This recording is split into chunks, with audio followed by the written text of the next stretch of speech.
அடுத்தாக நிலச்சரிவில் எச்சரிக்கை கொடுத்தும் உரிய நடவடிக்கையை அரசு எடுக்கவில்லை அப்படின்னு சொல்லிட்டு மாநிலங்களவையில் உள்துறை அமைச்சர் அமித்ஷா ஒரு கருத்தை சொல்லியிருக்காரு.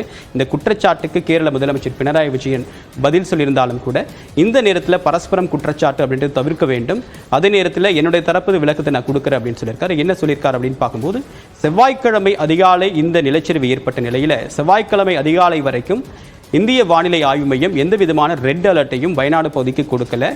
3 நாட்களுக்கு முன்னதாக கொடுக்கப்பட்ட அந்த அலர்ட் அப்படின்றது வெறும் ஆரஞ்சு அலர்ட் தான். 20 சென்டிமீட்டர் வரைக்கும் மழை பொழிவு இருக்கும் அப்படின்றது அந்த அலர்ட் சொன்ன செய்தியாக இருந்தது.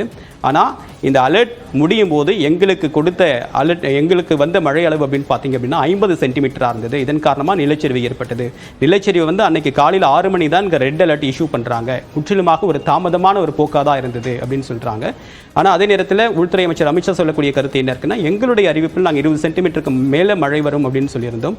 ஆனால் அரசு உரிய முன்னெச்சரிக்கை நடவடிக்கை எடுக்கல அப்படின்ற ஒரு குற்றச்சாட்டு அப்படின்றது ஒரு அரசியல் தளத்திலிருந்து மற்ற கட்சிகள் பார்த்தாலும் கூட தமிழ்நாட்டில் இதே மாதிரி ஒரு போக்கு இருந்தது. தமிழ்நாட்டில் தூத்துக்குடி வெள்ள பாதிப்பு வந்தப்ப அந்த முன்னெச்சரிக்கை நடவடிக்கை எடுக்கப்படுறதுக்கு முன்னாடி நாங்கள் அலர்ட் கொடுத்தும் கொடுக்கல அப்படின்ற ஒரு சர்ச்சை எழுந்தது.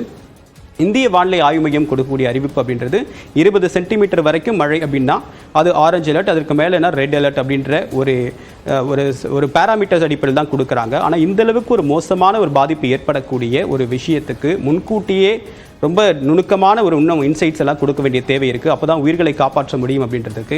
பொதுவாகவே வயநாடு மேற்கு தொடர்ச்சி மலையை ஒட்டிருக்கூடிய பகுதியில் ஈக்காலஜிக்கலி சென்சிட்டிவ் ஏரியா, எப்போதுமே ஆபத்து நிறைந்த பகுதி, மண்சரிவு ஏற்படக்கூடிய பாதிப்பு இருக்கக்கூடிய பகுதி அப்படின்னு வகைப்படுத்தப்பட்ட நிலையில் இந்த பகுதிக்கு ஒரு அலர்ட் கொடுக்கும்போது அது ரொம்ப சென்சிட்டிவாக ஹேண்டில் பண்ணப்பட்டிருக்கணும் அப்படின்றது மிக முக்கியமான ஒரு பார்வையாக இருக்குது. இதானிக்கு நம்ம நியூஸ் அண்ட் வியூஸ் பகுதியில் பார்த்த 3 பிரதான செய்திகள்.